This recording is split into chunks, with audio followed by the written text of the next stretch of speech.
Hello, hello, good evening if you're watching the UK, and good afternoon if you're watching everywhere else. I am here with day 3 of Stream Your Heart Out. I am Ewan, and welcome to another day stream, live stream. I am thrilled to be able to join you third day in a row, and I've got quite an exciting topic, provocative topic, certainly because it's hot off the press. But before we continue, I just wanted to mention that if you are watching this, please feel free to comment. I will feature your comment on screen, and I'm hoping that you will enjoy and feel a little bit of passion, and hopefully what I'm going to talk to you about is going to rile you up in a good way, make you think, oh, I remember someone who's had this experience, and hopefully you will then be able to participate and get involved. So today we're going to be talking about something that's quite close to quite a lot of people's hearts. In a sense, we're going to be talking about the idea of parents versus the school system. Is keeping kids home a protest or a problem? And the reason why I wanted to talk about this is today because Bridget Phillipson, the MP for Education here in the UK, has outlined some new education accountability measures. And in those measures was a reform of how schools are inspected, and also to try and encourage children who have been at home predominantly since the pandemic. They're trying to encourage them back into school because, in their opinion, their at-home learning is losing out on their in-school experience, and therefore not enough people sitting exams, not enough people in the workforce, not enough people making money to pay taxes. So it's kind of the idea. And so, but before I wanted to continue, this daily stream that I'm doing, which is called basically Stream Your Heart Out, and it's through the Switcher team has offered this, and I'm giving myself a challenge to try and go live every day to improve my skills that little bit, 1% every single day. And today is all about why I am live streaming. And of course, I want to be able to live stream more to get to know my audience and engage you all, and to get you not only just watching, but also participating. Because yesterday we spoke about create, don't consume. And if you want to check that out, do check those out. It's in several places over here on the Facebook pages, on Ewan Smith Music, on my timeline, and also on the Mobile Livestream Success YouTube channel as well. And I'll give you links to all these later. Also, if you want to check out the video description below, I have put some links to some of the things I'm going to be talking about, some of the reports, and also feedback, which will be opportunistic for you if you're in the UK to feed into the proposed changes that the MP was talking about today as well. So have your say in many, many ways, not just live on the live stream, but also after the fact using the links I've given you down below this video.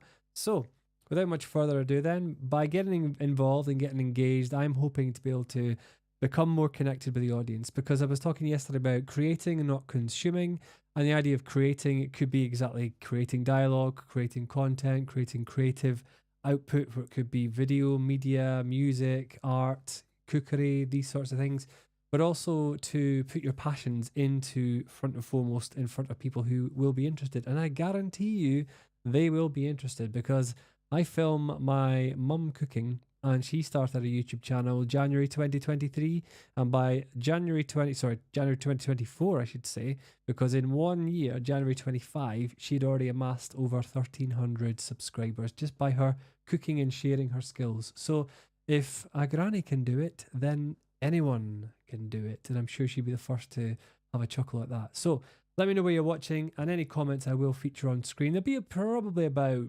15-30 second delay, so don't worry if I don't feature you straight away. It may be because I'm engrossed in what I'm doing, or basically I've not seen it, but I will be able to see your comments, whether you're commenting on YouTube or Facebook, Twitch, and in other areas as well, because later in the series I'm going to be practicing streaming to new locations, practicing with new, not decentralized, but new locations, including Kick and Twitch and things like that. So hopefully you'll be able to join me for those. I want to try and diversify and get more people involved and aware of what I'm doing every single day as well.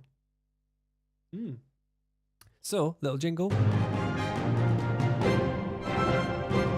So let's go on to the introduction then. So let's talk about the introduction, the education crisis, and government accountability reform. So what that basically means in England is the government have been concerned because ultimately what that means, so many different issues have happened. So 157,000 children miss at least 50% of school time. And that is basically in the last year, and they're trying to get those children back into school. Basically, 1.5 million pupils miss the equivalent of one morning per week in school, and over 4,000 pupils are permanently excluded. And that's basically since autumn 2023 alone. So, this idea of the state versus families, families are keeping children off for a number of different reasons. And so, we're going to talk more about those as we go through the slides. But the MP has said that she wants to be able to get children engaged through a better curriculum design with a greater focus on early interventions for children. So catching them young, early years, and improving and making those interventions much more structured. And they're going to do that through things like teacher training, retention of those teachers, and leadership development. So basically, the idea is they're going to just raise standards as much as they can, which is fine in some senses, controversial in others, because ultimately what that means is when they are sort of utilizing what they are doing, it's just one of these situations where, they need to sort of be able to kind of get into their heads why it is they want to be able to do it. So neurodivergent children are amongst those who are at home, those who are autistic, attention deficit hyperactivity disorder, which I think is probably going to change. I think in the States it's known as ADD, dyslexic, dyscalculia, and all the other spectrum of neurodivergent children. And so the problem is that, education for some, it's very much here in the UK. The previous government was talking about children have to get back to school, they have to catch up, they have to get on, they have to be able to get on and learn and catch up and do what they need to do so they become rounded individuals ready for the employment world. And that's fine in some senses, but it doesn't often include everybody, and certainly approaches by many different schools can be quite piecemeal, can be different, and traditional structures often punish children for struggling rather than supporting them. So if someone's not doing something, seen as them disengaged, it can be quite tricky. Now, below this, I've actually included two links. One, which is the full reform document, accountability reform document, which I've also given, and also a link to a survey as well. So that said then, alternative education pathways. What if we rethink school? And I think that's kind of important and fundamental, because I'm going to be quite controversial today. I'm basically going to say that if we were to entice those children back to school, what is it that we could entice them back to? And so my argument could be, which age range is the most affected by staying at home? Are we talking primary or kindergarten in the US? Or are we talking secondary school or, junior high in the US? So if children are still at home, they may feel disengaged for a number of different reasons. So it could be anxiety. It could be generally that they find that since the pandemic, they've enjoyed being at home. They've found new skills. They've found a new world online. And so I basically put here 4 provocations. I was thinking, why not get those children back to school by allowing them to become entrepreneurial? So find entrepreneurial pathways from ages 13 to 16, with students learning to build businesses, create content, and monetize skills. I'm going to show you somebody who at the age of 16 has been able to raise from their business over £1 million. And this is a UK student who's now been poached by Silicon Valley to go over to the States to be able to then put his entrepreneurial spirit into Silicon Valley. So that's an asset lost to the UK. They've left. They've made a ton of money online, and now they've been poached by a company to go and do that work abroad.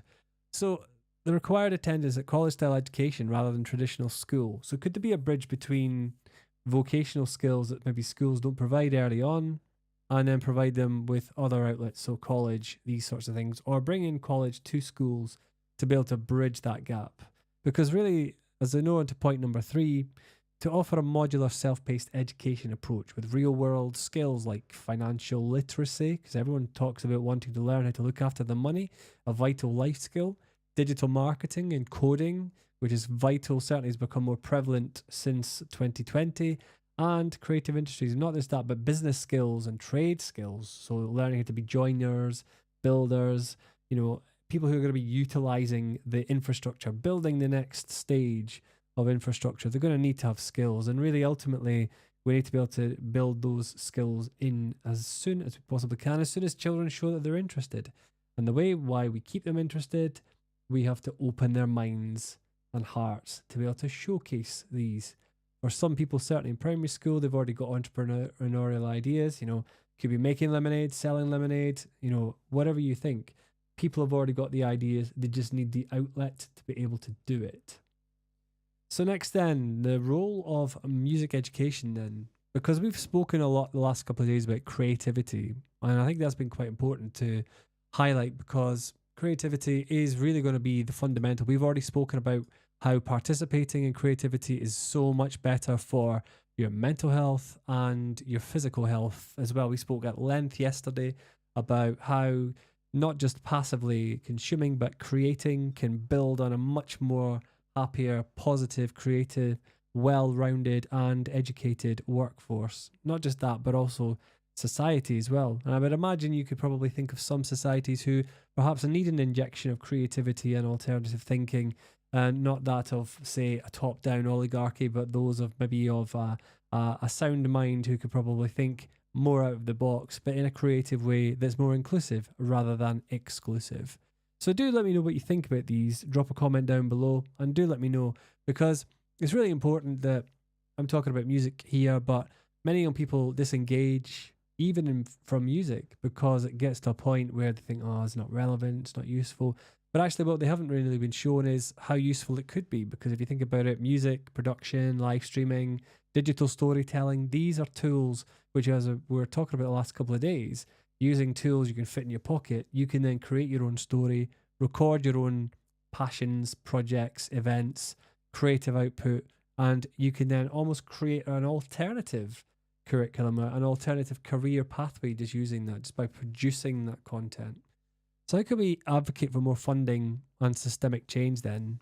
I want to get your ideas. I mean, I kind of think it would be quite good to just give the opportunities to 13 to 16-year-olds, a kind of cohort who are just kind of leaving one aspect of education and entering into another. They may already have some ideas. They may have seen other people, especially through the boom of 2010 to 2020, the boom of online, the boom of young content creators who are making a living, and indeed from a very early age, from about 16 to 25, who've made a considerable amount of living, especially using some of the new content creation tools. So through TikTok Shop, for example, is quite vital. Obviously has threatened some governments in some parts of the world, but clearly young people are harnessing it. So maybe they need to be the ones to generate those ideas to come forward.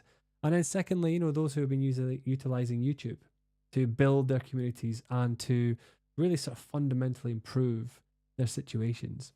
So let's have a look then. What needs to change? Because ultimately, it could be a whole heap of different things, and it may not necessarily be an overnight success, but really in terms of what needs to change is, first of all, definitely mindset. We've spoken before about opening the opportunities for those brave schools who are willing to work with families rather than perhaps against them. And I would maybe argue that the government could be to blame for this, of having to work against, making families bring their kids in. And if they don't, they'll be punished. They will be fined. They will be told that they are a criminal if they do not. But ultimately, it could be just working with the families and then finding out what really is going to work for them. To say the family could say, well, actually, over the last 2 years, 3 years, we found this has worked well, or this alternative provisions work well. Can we bridge the gap? Can we build them in? But of course, that response needs to be two-way, and it's difficult because not all schools are in a position to do that, or indeed have training to be able to do that, or indeed have the mindset to be able to do that. So how do we make online an alternative education rather than, more mainstream, rather than the fallback option? Because ultimately that is kind of how it's going to require a big overhaul of the curriculum. And at the moment in the UK, we have lots of different education outlets in terms of, free schools, multi-academy trusts, schools who are involved in religious backed schools who have diocese support. Those who don't, those are community schools. So everything is different. Every school is different. Every context is different. And that will be quite tough. But really to harness the creativity and the output for all those children, to be able to allow them to take part in film, music, digital media will really help to shape their passions and their interests, and to show them what's possible would be quite an inspiring thing. And then really thinking about why alternative pathways like entrepreneurship and digital media should be an option. These should not be regarded as soft options or fun options. The creative industries is, I think, one of the top 3 or top 4 economic generators for the United Kingdom. And so therefore there should be more people who are producing content, making content, being trained on how they can use and share their passions with the online universe in a positive way. So already there's been a lot of debate around children utilizing mobile phones, having mobile phones too soon. Why not teach them how to utilize that phone, not just for consuming content passively, but engaging with it and being an active creator rather than a passive consumer? I think that'd be really important. And I think that could, get controversial. Many schools may not know what to do, but really it'd be quite an exciting opportunity. Let's have a look then at how that role of digital skills and entrepreneurship could manifest itself. So basically the problem is we've got too many young people disengaged from traditional education, but thrive when they are learning skills such as music, live streaming, digital content. And that kind of comes back to what we were talking about the last couple of days. Those who consume will be less happy, less content, more disenfranchised. Those who create will feel that they've taken control of themselves, sharing a passion, sharing an interest. Really, really fascinating stuff as well. And of course, it's going to absolutely be vital for the government to be talking about artificial intelligence. It's going to be part of the teaching realm and education realm. It's going to be vital that they then think about new ways of thinking to encourage the younger generation who are already involved in tech, but to use it responsibly and to use it more creatively to use and harness these new skills. Because as I'm going to show you later, a young lad of 16 can make £1 million and then leave to go to Silicon Valley. It's insane. The British economy needs creatives, tech-savvy individuals, trades, business minds, and digital media producers. So what are your thoughts? Do let me know below, because I think it's really, really vital that you get the chance to be able to do this. And talking about this, here's a really good opportunity for you that you can engage, because it's not just children that need, it's adults that also need to benefit, because everyone keeps saying, oh, I gave my child a piece of tech and I don't know how to use it.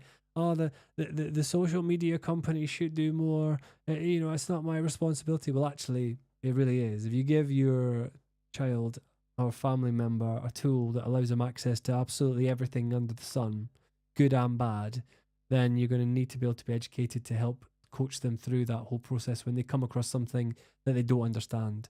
So really, lifelong learning is really a demand of the future economy. Digital literacy is vital. It is not an excuse. People cannot blame others for their own failings. I think it's important to be able to say that those who feel confident to should skill themselves up, because that's where the next generation of entrepreneurship is going to come from. Mobile content creation, online business skills. I'm slowly teaching myself. I have to say, I'm a DIYer. I'm learning as I go. But hopefully, as you'll see, and as these live streams evolve, you'll see kind of the creation of something quite interesting. And then if you think you want to get involved, then it could be something that you definitely should get involved with it, because I've got some exciting options for you. So those opportunities include something which I am beginning to design and have ready the first few modules, and that is of the Live Mobile Academy, which is designed to help both young and elder learners, so young and adult learners, master mobile live streaming and content monetization. And you can access this by a link, which I'll share at the end. But if you go to bit.ly/Live Mob Academy, you will be able to access the first few videos for free. And whilst you're at it, if you want to know a little bit more about the basics of mobile live streaming, you definitely should check out the YouTube channel, which I've got, which is bit.ly/MobSub. And lastly, if you want to then, once you've checked those out and you think, oh, I would like to find out more, then do check out a call. Give us a call, give me a chat. Let's have a chat online. And you can find me at bit.ly/MLS chat. So I just wanted to give you those in a bit more detail. So I'll just give you those links again. So you can then access the Live Mob Academy, where you will get free access to the first few videos. And if you like them, you can click on the right hand side and it will then take you through to give you even more detail and even more information about that. I think you're going to absolutely love it, because I think too many people are saying, I would love to learn the skills, but I don't know where to go. So not only that, you would then also be able to learn how to make digital products through the content that you make. Through one video that you create, you can then turn it into multiple different pieces of content you can then share with the world. It is incredibly exciting. And I would love for you to be a part of that. And also, I'd also love you to be a part of the YouTube channel as well. And you can see just on the right hand side just how amazing there is the young teenager called Toby Brown. He was 16. He'd been backed by Silicon Valley venture capitalists, and he's now off to the States to develop his startup, which is called Beam. So if you want to learn how that happened and you want to take a bit more command and do the same, then you should definitely subscribe to the Mobile Livestream Success YouTube channel. You can see the link on the screen for those who can't. It is bit.ly/mobsub, MOBSUB in capital letters, mobsub, everything else in lowercase, bit.ly/mobsub. And you'll get some really good insights in how you can use your mobile and create a virtual studio, a significant film production that you can literally carry in the backpack. And it is phenomenal. You can record anywhere. You can record indoors, outdoors. You can use green screen. You can use already existing assets, everything you need for a fantastic live stream as well. So then in summary, let's check once again, because it's super important that you think about, the government is really doubling down on school accountability and teacher training. There's controversies there, and I haven't gone into great detail about that, but if you want to read about it, I've given you the links below this video. I'm hoping there'll be a lot of comments on this after the fact, because obviously, unless you want to comment now, which I absolutely would love you to, I'm going to be inviting you to do some Q&A after, some questions and answers. So the government's doubling down on school accountability and teacher training, and they say there'll be more funding for structured interventions. But what they're not saying at the moment, they are not saying that there'll be anything for SEND, special educational needs and disabilities, until later in the year. So although that's positive, it's slightly disheartening, because obviously they're looking to improve everything else first, which I would perhaps argue, if they made schools a neurodivergent first landscape, I think a lot of the issues that they were having in terms of pupil retention, creative curriculum would completely change. I think all of that would change in favor of them as well. So again, those persistent school absences that I highlighted at the beginning highlight deeper issues that many students simply don't fit into the current system. So is it worth looking at new alternatives?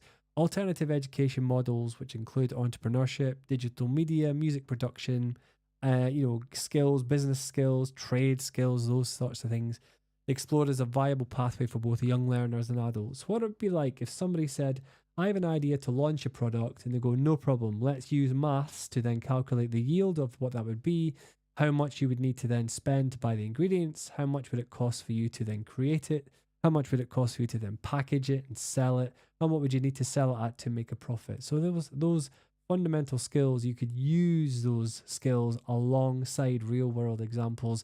I kind of feel like we've been here before. Are we reinventing the wheel? I'm sure you can tell me in the comments below.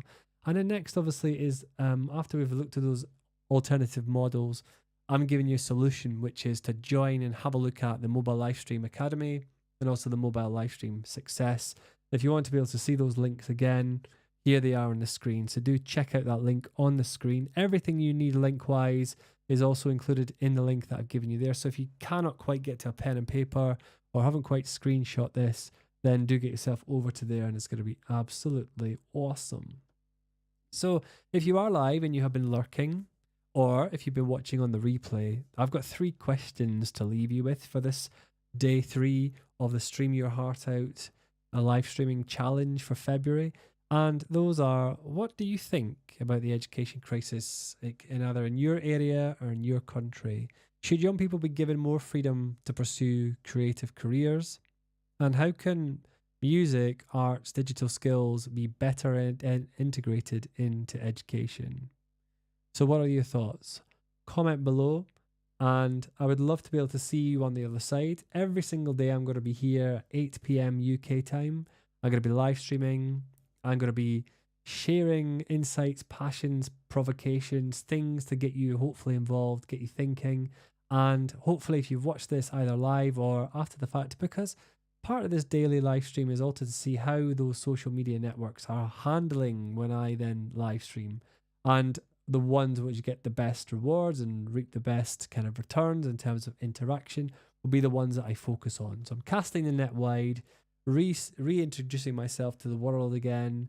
And if you haven't already, My name is Ewan, and I also have another YouTube channel called Ewan Smith Music, which you may also be watching because it is on my Ewan Smith Music Facebook page. There are links there as well. On my timeline, if you click on my profile on Facebook, you'll see I have got one link, and that will take you to everything which I offer. So have a good look around that. And thank you very much for watching me today. I'll leave the links on the screen just one final time. Thank you very much for joining me on day 3. I will see you tomorrow, 8 p.m. for day 4. Have a good one. Cue the jingle.